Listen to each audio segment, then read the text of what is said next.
Welcome back to my YouTube channel. নতুন একটা video নিয়ে তোমাদের সাথে চলে এসেছি। আশা করি সবাই ভালো আছো, আমিও ভালো আছি। আজকের ভিডিওটা হলো আমাদের 3rd নাম্বার খোঁটা বসাবে, তাই এখানে গর্ত করছে এত সুন্দর করে দাদা ভাইরা। এটাই আমাদের লাস্ট খোঁটা হবে, তারপরে হবে ভীম ঢালাই। অনেক কাজ আছে, কাজে হাত দিলে আর কাজ শেষ হয় না। তো দেখো এখানে মাটি মাটি হয়ে আছে, সবাই যেতে অসুবিধা, মানে কি আর করব। আজকে সকালবেলা ব্রেকফাস্টটা হবে ডিম তরকারি আর এদিকে হবে রুটি। তারপরে খাওয়া দাওয়া করে আমরা সকালবেলা আমি যাব পিকনিকে। আমরা মানে পিকনিকে কোথাও যাব না, লুচি দিয়ে খাবো। দেখো গাইস, আমি রান্নাবাড়া করছি। আমরা ঘরে পিকনিক খাবো, ঘরে রান্নাবাড়া করব, মানে বাইরে রান্নাবাড়া করবো। আর এটা হলো সকালের খাওয়া দাওয়াটা। তারপরে দেখো এখানে ছড়িয়ে ছিটিয়ে আছে, আর এই সাইডটার মধ্যে সুন্দর করে আমাদের জায়গা করে দিয়েছে। এটা হলো রবিবারের ভিডিও ছিল। তো এখানে মা এখানে কাপড় ধুচ্ছে, আরও বাকি অন্য কিছু ধোয়াধাই করবে। দেখো অনেক কষ্ট করে মা এখানে কাজ করছে, আর আমিও করি, কি আর করব, করার কিছু নেই। এভাবেই কাজ করে আমাদের শেষ করতে হবে। তারপর দেখো এখানে ছেলে বহুত দুষ্টামি করছে। আর এখানে দেখো আমরা খাওয়া দাওয়া করে নিয়েছি, রুটি আর আলুর দম আর ডিম তরকারি বানিয়েছিলাম। তো এগুলো দিয়ে আমরা খাওয়া দাওয়া করে দেখো আমরা গ্যাস ট্যাস মুছে নিচ্ছি, কেন আজকে আমার রান্নাবাড়া বন্ধ থাকবে ঘরে। আর মানে ওইটার কথা আর কি বলবো, তোমাদের সাথে শেয়ার করাই হয়নি। আমি আজকে ভেবেছি তোমাদের মানে দাদাভাই বলল যে সবাই মিলে চলো বাইরে একটা পিকনিক খাই, কেন কি এই ঠান্ডাতে আমরা পিকনিক খাওয়া তো হয়নি। এই কাজগুলো আরম্ভ হয়েছে বলে আমরা একটু সব কিছুই, মধ্যবিত্ত মানুষ সবাই তো জানোই, তো এখানে এইভাবেই আমরা চলতে হবে। তাই বাইরে গেলেও তো আমাদের অনেক খরচা হবে, তাই না? তার জন্য আমরা বাইরে না গিয়ে ঘরেই আমরা পিকনিক খাবো ভেবেছি। তো এখানে আমাদের ননদ আসবে। এখানে দেখো মা কাপড় ধুয়ে দিয়েছে, তার জন্য সবাই মিলে একটু বাইরেই পিকনিক করব ভেবেছি। তার জন্য আমি খড়ি কেটে নিচ্ছি, আর এইদিকে মা কাপড় ধুয়েছে, আমি মেলে টেলে দিচ্ছি। ওই সাইডে আমাদের মেলা হয় না, কিন্তু দিদিদের বাড়িতে মেলে দিয়েছি, দিদি ওরা নাই তার জন্য। তারপর দেখো এখানে খড়ি টড়ি জোগাড় টোগাড় করে আমি নিজেই মানে চুলা বানিয়ে নিচ্ছি। এগুলো কাজ কোনো দিনও করিনি, কি করব বলো, করতে তো হবেই, সংসারে পড়লে সব কিছুই শিখতে হয়।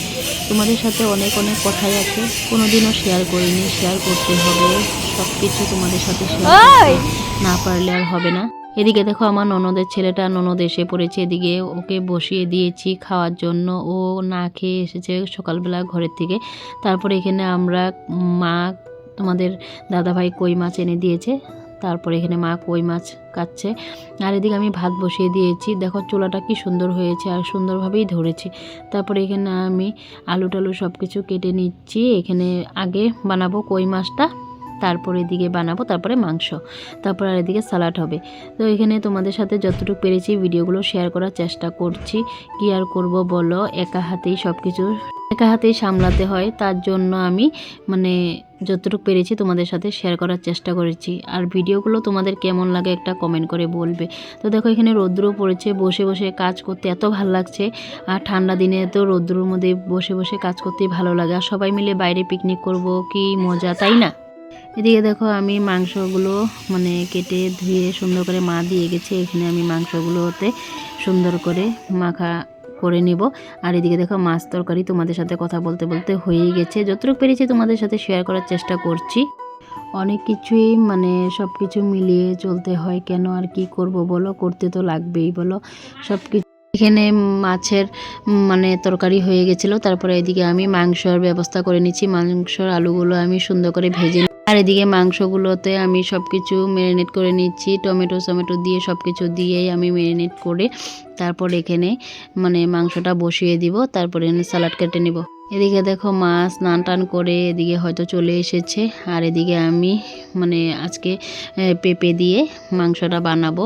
পেঁপে দিয়ে মাংস বানালে বলে তাড়াতাড়ি করে মজে যায়, তার জন্য মানে সেদ্ধ হয়ে যায়। তার জন্য বাবাকে বললাম বাজার থেকে একটা পেঁপে নিয়ে আসতে, পরে বাবা পেঁপে নিয়ে আসলো। সংসারে বহুত কথা থাকে, কিন্তু মানে কাউকে প্রকাশ করে বলতে পারি না, কি আর করব বলো, এইভাবেই তো সংসারটা করতে হবে। মানে নিজের যখনই হয় না তখনই বোঝা যায়, কিন্তু কাউকে বলা যায় না, কি আর করব বলো। আমি বড় হয়েছি তো বড়রা অনেকেই মানে কষ্ট সহ্য করতে হয়, কি করব বলো। আমি ঘরেরও বড়, কিন্তু শ্বশুরবাড়িতে আমি বড়। অনেক কথা থাকে, নিজের যখন সময় আসে তখনই প্রকাশ করতে পারি না। কি করব, তোমাদের সাথে সব কিছুই প্রকাশ করব আস্তে আস্তে ভেবেছি, কিন্তু তোমরাও আমাকে একটু ভালোবাসা দিয়ে এগিয়ে নিয়ে যাবে।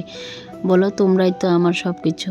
তো দেখো এখানে তোমাদের সাথে কথা বলতে বলতে এদিকে আমার মাংসটাও কষে গেছে, তারপরে রান্নাবাড়াটা হয়ে গেছিলো, তারপরে আর তোমাদের সাথে ভিডিওগুলো শেয়ার করতে পারিনি। তারপরে খাওয়া দাওয়া করে আমরা সব মিলে এখানে আগুন জ্বালিয়ে নিচ্ছি। এদিকে অনেক প্রচণ্ড ঠান্ডা পড়েছে, কয়দিন ধরে কুয়াশা দিয়েছে। তারপর সন্ধ্যার সময় আর আমি ভিডিও করিনি, রাত্রেবেলা তোমাদের সাথে ভিডিওটা করেছি। দেখো মা এখানে সবাইকে খাওয়া দাওয়া দিয়ে দিচ্ছে। এদিকে আমার হাত কেটে গেছে, তার জন্য আর ভিডিও করতে পারিনি। ভিডিওটা কেমন লাগছে লাইক কমেন্ট করে দিবে। Bye bye.